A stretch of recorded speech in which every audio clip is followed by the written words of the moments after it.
Australia's communications minister will meet today with the country's three major mobile network companies following a series of outages, including failures of the emergency Triple-0 call system. That system is run by Optus, a subsidiary of Singapore's Singtel. A 13-hour Triple-0 outage last month blocked hundreds of emergency calls and has been linked to 3 deaths. Bloomberg Intelligence says Optus risks losing market share to rivals as public distrust in the health of its network grows.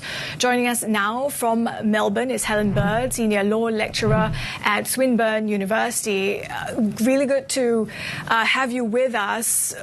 It is an unfortunate turn of events. I think your sense is it might have been one that could have been prevented. Talk us through how things got so bad. Well, I guess we have to go back a little bit in time because the first major outage that occurred that we're discussing, it was back in 2023. And at the time, Optus was called to account for that and the CEO of Optus stood down. 2 years on, in 2025, there was another outage and this time it was linked to 3 deaths. I think it's important to say that Optus is not the only carrier that has failed its 000 service. The other large carrier is Telstra, and it's had problems as well. So we have to accept that outages occur. The complaint here is with the way in which it was managed and the response that was taken in dealing with that outage, which just simply took too long and has caused a lot of problems, both reputational and regulatory, for Optus. Yeah, there are a lot of questions as well about accountability, even after those previous episodes, Helen. What is your sense of the safeguards that should be put in place, and can they be put in place?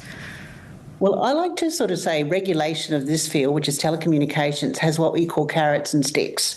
When I talk about sticks, I mean things that the government can impose that have the dire consequences that if you don't follow them, you're going to be punished. So in a sense, they seek to deter misconduct. And how you might do that is you can impose penalties for failing to provide a safe system of 000 outage. You can also set up an industry ombudsman. And both of those are things that the government is doing at the moment. But honestly, they're not short-term considerations. The government has to actually find someone to be the ombudsman and set up the infrastructure to do it. And they've also yet to determine what are the obligations that they'll require the telcos to follow that are imposed by the ombudsman. And finally, what penalties will be imposed. So we're talking 6 to 12 months, but they're all sticks that work in deterring people from misconduct. The alternative method is to look at the carrots. That is, what are the incentives that drive this company to succeed? And really what we're saying is that help it to make its profit. And the short answer to that is that they're licensed to be a carrier. So the government already has that. They've given a licence to Optus and to Telstra and to TPG, who are the Australian major carriers. And what we're saying is it's possible to now put some conditions on how they operate on that licence, and we could have immediate effect. And that, again, incentivises them to make the changes we need them to make right now. So what I'm suggesting to you is longer term, further regulation, further imposition of obligations is quite understandable. But short term, we could actually achieve quite a lot immediately without having to go through this whole regulatory process. When it comes to trying to avoid the pitfalls that we've already seen, given that you really need to recognize the issues first, how difficult is it to look at corporate culture, corporate governance, especially in private companies, in order to be able to set up these regulatory guardrails? Well, yes, one of the biggest problems with Optus is it's supplying critical infrastructure, but it is a private company. And so we have no, as we call it, disclosure, no transparency about the way the company is run.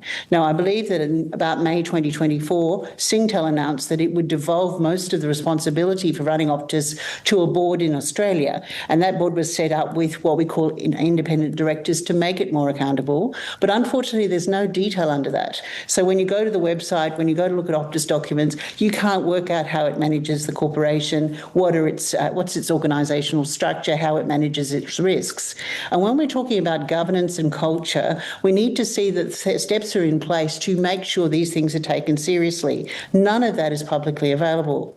Now, the comparison you need to make is not actually with another telco, it's with banking, because banking also needs a licence and is treated as an essential service in Australia. And there are all sorts of steps of accountability that are required of any bank to a regulator. In that case, it's the Australian Prudential Regulation Authority. So what I'm suggesting is that the same kinds of steps need to be placed on Optus. Some of this for Telstra is achieved by it being a public company and it being accountable as a public company, which Optus doesn't. So if we're not going to have a requirement that it act as a public company or equivalent type of obligations, then what we need to do is have a system in place that says, okay, you need to be accountable to the regulator here, which is the Australian Communications and Media Authority, in the same way or a similar way to banks are accountable to the banking regulator. You mentioned that in order to put that system in place, the measures would be long-term. But given that we do have a looming bushfire season also, what are some of the vulnerabilities that need to be dealt first with Australia's infrastructure at the moment? Well, the Australian Communications Media Authority set up a system called the Emergency Call Rules that operated from November. And in those rules, the things they have to do are, for example, make sure that there is what we call camping on. So if the 000 service fails on your network, the network must be immediately shifted to your competitor so that they can get access to 000. So that has to work. Now, the evidence is that they did do that at Optus, but a good number of people, I'd say about in the order of 30%, could not get through to 000. So there's question marks over why that system didn't work. And I think in the last outage that Telstra had, they had problems with that as well.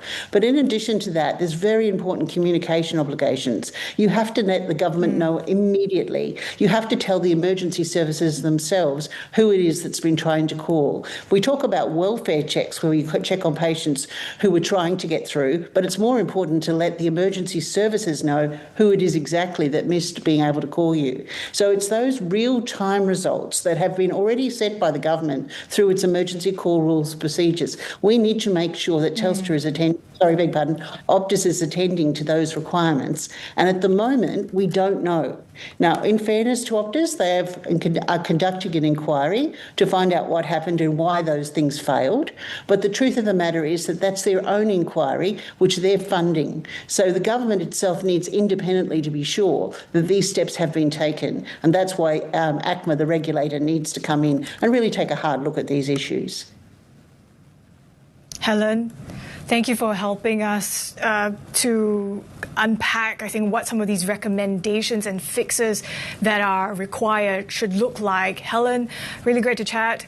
Helen Bird is Senior Lecturer of Law at Swinburne University.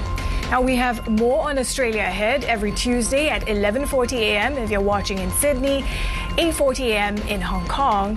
Plus, you can tune into the Bloomberg Australia podcast, which delves into the biggest stories shaping the country's role in global business.